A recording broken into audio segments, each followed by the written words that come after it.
3. Udah kok. Tahu yang lain malah antal. Baik, Assalamualaikum warahmatullahi wabarakatuh. Ya. Perkenalkan, kami dari kelompok pemrograman A2. Perkenalkan, nama saya Dino Paramadan dengan NIM 190130057 bersama teman saya, yaitu perkenalkan nama. Nama saya NIM 190130059. Oke, baik. Di sini kami kelompok itu membuat instalasi dasar komputer memakai jenis VirtualBox. Langsung saja. Yang pertama, pengertian dari komputer. Komputer adalah alat yang dipakai untuk mengolah data menurut perintah yang telah dirumuskan. Kata komputer semula dipergunakan untuk menggambarkan orang yang diperkerjakan melakukan perhitungan aritmatika dengan atau tanpa alat bantu. Tetapi arti kata ini kemudian dipindahkan kepada mesin itu sendiri. Oke, selanjutnya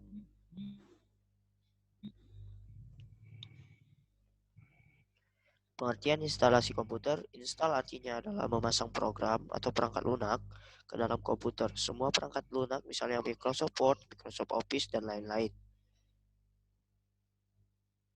Sistem operasi komputer.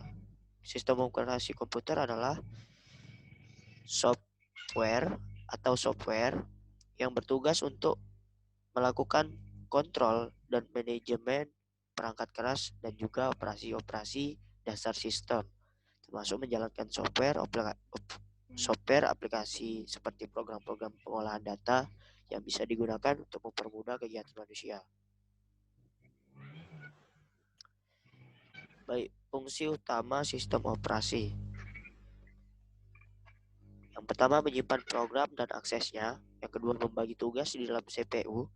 Yang ketiga, mengalokasi tugas-tugas penting. Yang keempat, merekam sumber-sumber data, mengatur memori sistem termasuk penyimpanan, menghapus, dan mendapatkan, memeriksa kesalahan sistem multitugas pada OS, Windows 98, Windows XP, Windows 7, serta memelihara keamanan sistem khusus pada jaringan yang membutuhkan kata sandi atau password dan pengguna ID. Oke, di sini kami menginstal memakai VirtualBox.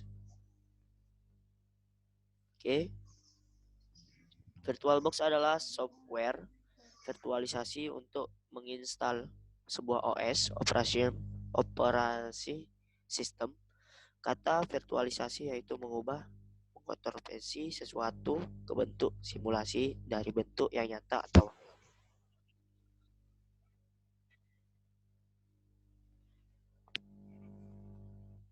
kami memakai sistem operasi Linux, di mana Linux ini adalah OS yang bersifat open source, yang berarti kode-kode sumber Linux dapat digunakan, dimodifikasi, dan didistribusikan secara bebas oleh siapapun. Linux yang berada di bawah naungan GNU pun gratis. Kita tidak perlu mengeluarkan biaya sedikit pun jika ingin menggunakannya.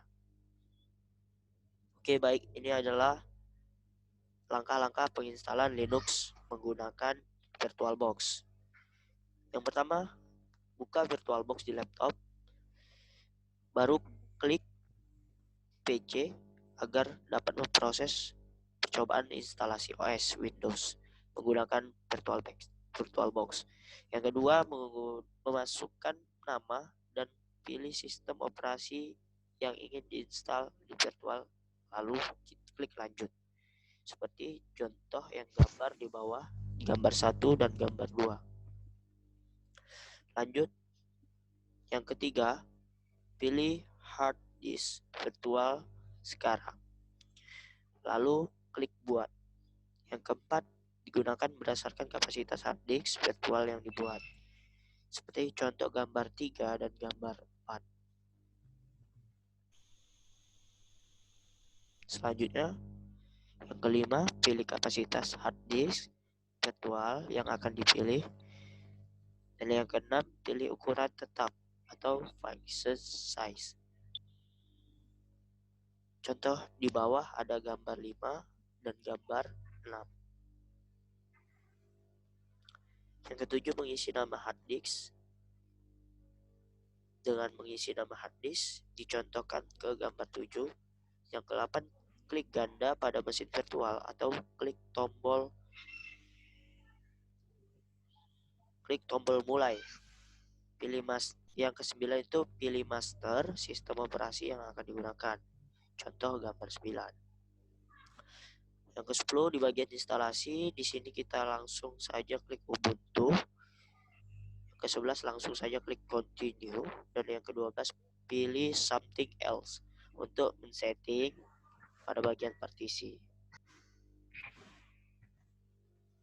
Yang ke-13 klik new partition table. Klik new partition table yang gambar 13. Langkah ke-14, buat export journaling file system. Pilih tanda sel atau garis miring dan posisinya sebagai berikut.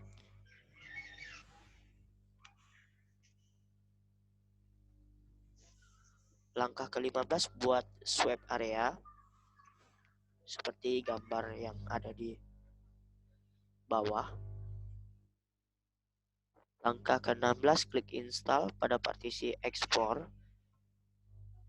Langkah ke-17, proses instalasi berjalan. Di sini ada pemilihan waktu yang akan digunakan, yaitu Jakarta atau Indonesia. Yang ke-18 adalah pemilihan keyboard yang akan digunakan, langsung klik saja next. Lanjut pada forum user, isikan nama dan password yang akan digunakan seperti gambar 19. Langkah ke-20, menunggu proses instalasi yang sedang berjalan. Seperti ini prosesnya. Langkah ke-21, setelah selesai maka akan disuruh restart dan klik saja restart now. Seperti ini, restart now.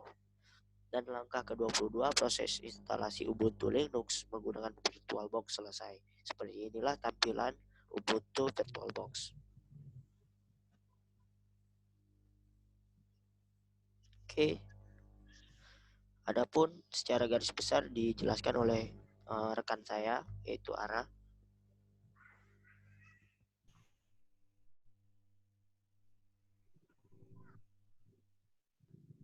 Selanjutnya adalah instalasi Linux.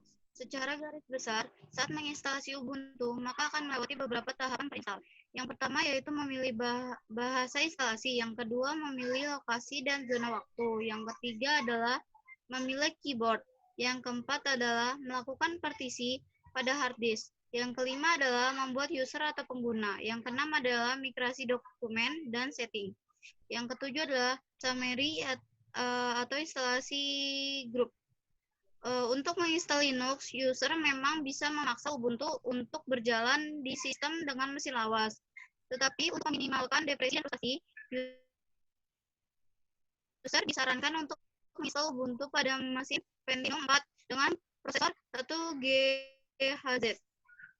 Yaitu menurut dokumentasi, sistem harus memiliki minimal menggunakan prosesor dengan arsitektur lebih besar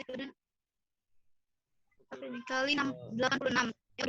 Karena suara rekan saya kurang jelas, jadi akan saya lanjutkan. 512 MB sampai. Yang ketiga adalah kapasitas ruang kosong hard disk minimal 5 GB. Yang keempat adalah graphic card capable of 800 kali 600 resolution. Yang kelima adalah membutuhkan CD atau DVD atau portable. Baik, selanjutnya akan Selanjutnya adalah kelebihan jika menggunakan Linux. Yang ke-1, dikarenakan jaringan yang putus-putus, jadi saya akan lanjutkan kelebihan jika menggunakan Linux. Yang pertama itu lisensi gratis, yang kedua menggunakan kode 64 bit, yang ketiga tingkat keamanan tinggi, dan yang keempat tampilan grafis bagus, kelima kode sumber Linux dapat dimodifikasi, dan yang keenam cocok dijadikan sebagai komputer share. Yang ketujuh lebih ringan ketika dijalankan. Kelemahan jika menggunakan Linux itu membutuhkan keahlian lebih. Ya, karena di sini Linux sangat payah untuk diinstal. Yang kedua, kurangnya dukungan software. Karena software yang ada di Linux itu sangat terbatas. Dan yang ketiga, proses instalasi dan konfigurasi sulit. Kesimpulan dari Linux adalah sistem operasi seperti Linux sangat dibutuhkan selain operasi sistem Windows. Karena Linux bersifat stabil dan open source, sehingga mahasiswa bisa mengembangkan sistem operasi sendiri. Selain itu juga sebagai pengetahuan mahasiswa agar lebih mengenal Linux dari dasar-dasarnya. Baiklah, inilah presentasi dari kelompok kami. Saya Denova Ramadan dan rekan